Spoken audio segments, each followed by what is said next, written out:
ଶଶୁରଙ୍କୁ ପିଣ୍ଡ ଦେବାକୁ ଆସି କାନ୍ଦି କାନ୍ଦି ଫେରିଗଲେ ବର୍ଷା ପ୍ରିୟଦର୍ଶିନୀ।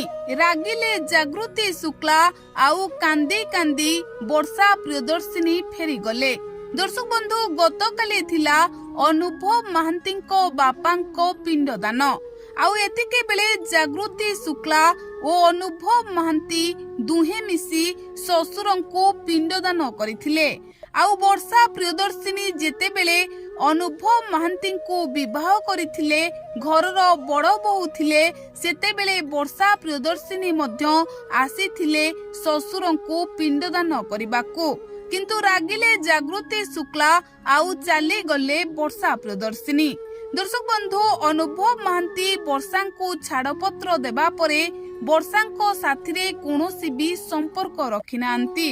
ଅନୁଭବ ମହାନ୍ତି ଜାଗୃତି ଶୁକ୍ଲାଙ୍କୁ ରାଣୀ କରି ରଖିଛନ୍ତି।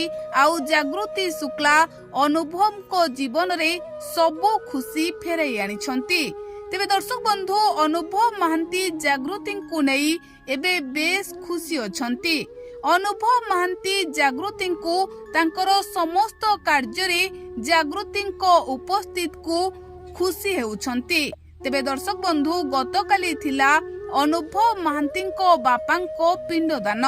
ଆଉ ଏତିକି ବେଳେ ଲୋକେ ଚର୍ଚ୍ଚା କରୁଛନ୍ତି ଯେ ଯେହେତୁ ବର୍ଷା ବି ଅନୁଭବ ମହାନ୍ତିଙ୍କୁ ବିବାହ କରିଥିଲେ, ତେଣୁ ଶ୍ୱଶୁରଙ୍କ ପିଣ୍ଡଦାନ କରିବାକୁ ବର୍ଷା ନିହାତି ଆସିଥିବେ।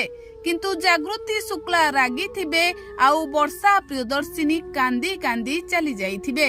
ତେବେ ଦର୍ଶକ ବନ୍ଧୁ, ଏଭଳି ଅନେକ ଚର୍ଚ୍ଚା ଲୋକେ କରୁଥିବା ବେଳେ ଆମେ ଏଠାରେ ଆପଣଙ୍କୁ ସ୍ପଷ୍ଟ ଜଣାଇ ଦେବାକୁ ଚାହୁଁଛୁ ଯେ ବର୍ଷା ପ୍ରିୟଦର୍ଶିନୀ ଆସିନଥିଲେ କି ଜାଗୃତି ଶୁକ୍ଲା ମଧ୍ୟ ରାଗି ନଥିଲେ। କିନ୍ତୁ ଏମିତି ଅନେକ କଥା ଲୋକେ ଏବେ ଆଲୋଚନା କରୁଛନ୍ତି।